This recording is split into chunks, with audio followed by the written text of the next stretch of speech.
Hello everyone, welcome to Lexora Studies. Today we are going to learn bailment under the Indian Contract Act. Let's get started. First நம்ம bailmentோட definition பார்த்துடலாமா? அதனோட ஒரு இம்பார்ட்டண்ட்டான key பாயிண்ட்னே சொல்லலாம். அது என்ன அப்படின்னா temporary transfer of possession. Temporary transfer of possession அப்படின்னா என்ன? பெயில்மெண்ட் அப்படின்னா என்ன தெரியுமா? ஒரு குட் வந்து ஒருத்தர்கிட்டேருந்து இன்னொருத்தருக்கு கொடுத்துருப்பாங்க. ஸோ அப்போ கொடுக்குறது வந்து அந்த ஓனர்ஷிப்பே போயிடுமா அப்படின்னு கேட்டால் கிடையாது. அவங்களோட பொசஷன் மட்டும் போயிருக்கும். அண்ட் பர்மனெண்ட்டாக போயிருக்குமான்னு கேட்டால் அதுவும் கிடையாது, டெம்ப்ரவரியாக போயிருக்கும்.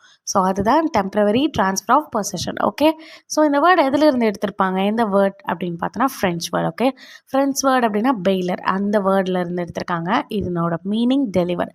இது நம்ம ஈஸியாக ஞாபகம் வச்சுக்கிறதுக்கு நம்ம பெஸ்ட் ஃப்ரெண்ட் அப்படின்னா பிஎஃப் அப்படின்ற வேர்ட் நம்ம லெட்டர் ஷார்ட்கட் யூஸ் பண்ணுவோம் இல்லையா?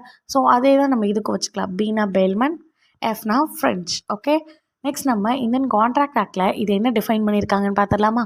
செக்ஷன் 148 வந்து கான்ட்ராக்ட் ஆக்டில் சொல்லியிருக்காங்க. அதாவது பெயில்மெண்ட் அப்படின்றது is a delivery of goods by one person to another for some purpose. ஒரு பர்பஸ்க்காக ஒரு பர்சன் இன்னொரு பர்சன்கிட்ட குட்ஸை டெலிவர் பண்ணுறது தான் பெயில்மெண்ட் அப்படின்னு சொல்கிறாங்க. அப்போன் அ கான்ட்ராக்ட், அதில் வந்து ஒரு கான்ட்ராக்ட் மேட் பண்ணி போட்டிருப்பாங்க. நெக்ஸ்ட் இந்த பர்பஸ் இஸ் அக்காம்ப்ளிஷ்ட், அந்த அவங்க போட்ட அந்த பர்பஸ் வந்து அக்காம்ப்ளிஷ் ஆயிடுச்சு அப்படின்னா அவங்க வந்து அதை வந்து ரிட்டர்ன் பண்ணிடலாம். ஆர் அந்த பெயிலார் வந்து சொன்ன மாதிரி அவங்களோட டைரக்ஷன்ஸ் படி வந்து அதை வந்து டிஸ்போஸ் பண்ணிடலாம். ஓகே, ஸோ நெக்ஸ்ட் வந்து ஒரு பர்சன் கொடுக்குறாங்க, இன்னொரு பர்சன் வாங்குறாங்க இல்லையா? கொடுக்குற பர்சன் யார்? பெயிலார். வாங்குகிற பர்சன் பெய்லி. அவ்வளோதான் வந்து டெஃபினேஷன். நெக்ஸ்ட் நம்ம நேச்சர் அண்ட் கேரக்டரிஸ்டிக்ஸ் பார்த்தரலாம். ஒரு 9 பாயிண்ட்ஸ் இருக்கும். ஃபர்ஸ்ட் பாயிண்ட் என்னென்னா, bailment is a special contract. எல்லா மாதிரியான டைப்பாக இது அப்படின்னு கேட்டால் கிடையாது. It was a special type இந்த கான்ட்ராக்ட் ஆக்ட். அண்ட் இது வந்து எல்லா எசென்ஷியல் எலமெண்ட்ஸுமே, ஒரு வேலிட் கான்ட்ராக்டுக்கு என்னென்ன எசென்ஷியல் எலமெண்ட்ஸ் இருக்கோ எல்லாத்தையுமே இது வந்து சாட்டிஸ்ஃபை பண்ணியிருக்கணும். அதுதான் ஃபர்ஸ்ட் பாயிண்ட். அண்ட் செகண்ட் பாயிண்டில் delivery of goods is essential.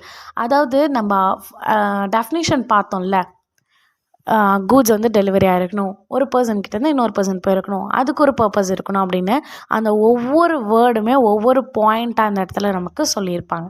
So செகண்டில் அதுதான் சொல்லியிருக்காங்க, டெலிவரி ஆஃப் குட்ஸ். அதாவது ஒருத்தர்கிட்டேருந்து இன்னொருத்தர்கிட்ட வந்து அந்த கூட்ஸ் வந்து டெலிவரி ஆகிருக்கணும். ஒருத்தர்னா பெயிலார்கிட்டேருந்து பெய்லிக்கிட்ட. ஸோ அது வந்து ஆக்சுவலாகவும் இருக்கலாம், கன்ஸ்ட்ரக்டிவாகவும் இருக்கலாம், சிம்பாலிக்காகவும் இருக்கலாம், அது எந்த மெத்தடாக வேணால் இருக்கலாம். பட் அந்த ஆக்ட் வந்து அதை ரெக்கக்னைஸ் பண்ணியிருக்கணும். ஓகேவா? நம்ம நெக்ஸ்ட் தேர்ட் பாயிண்ட் பார்த்தோன்னா, delivery of possession not ownership. அதாவது ஒரு குட்டை நம்ம வந்து ட்ரான்ஸ்ஃபர் பண்ணுறோம் அப்படின்னா அந்த பொசஷன் மட்டும்தான் நம்ம வந்து டெலிவர் பண்ணுறோமே தவிர இந்த ப்ராடக்டோட ஓனரே வந்து நீங்கள் தான் அப்படின்ற மாதிரியெல்லாம் ஆகாது. ஓகே, ஸோ நெக்ஸ்ட் வந்து delivery for a specific purpose. அந்த பெயில்மெண்ட் அந்த கான்ட்ராக்ட் போட்டிருக்காங்கனாலே அதுக்கு வந்து சம் ஆஃப் த பர்பஸ் வந்து கண்டிப்பாக வந்து இருக்கும். அதுக்கு வந்து கண்டிப்பாக ஒரு ரீசன் இருக்கும். இஃப் இன்கேஸ் எந்த ஒரு ஸ்பெசிஃபிக் பர்பஸுமே இல்லை அப்படின்னா அதில் வந்து பெயில்மெண்ட் அப்படின்ற கான்செப்டே அது கிடையாது அப்படின்னு சொல்கிறாங்க. Next temporary in nature. Already சொன்ன மாதிரி இட் வாஸ் பர்மனண்ட்டான ஒன்றா அப்படின்னு கேட்டால் கிடையாது. அந்த பர்பஸ் வந்து இருக்க வரைக்கும் தான் அந்த கான்ட்ராக்ட் வந்து இருக்கும். அப்போது இது வந்து temporary, not a permanent thing. Okay, next return or disposable of goods. அந்த பர்பஸ் முடிஞ்ச உடனே அந்த கூட்ஸை வந்து அவங்க வந்து ரிட்டர்ன் பண்ணிவிடுவாங்க.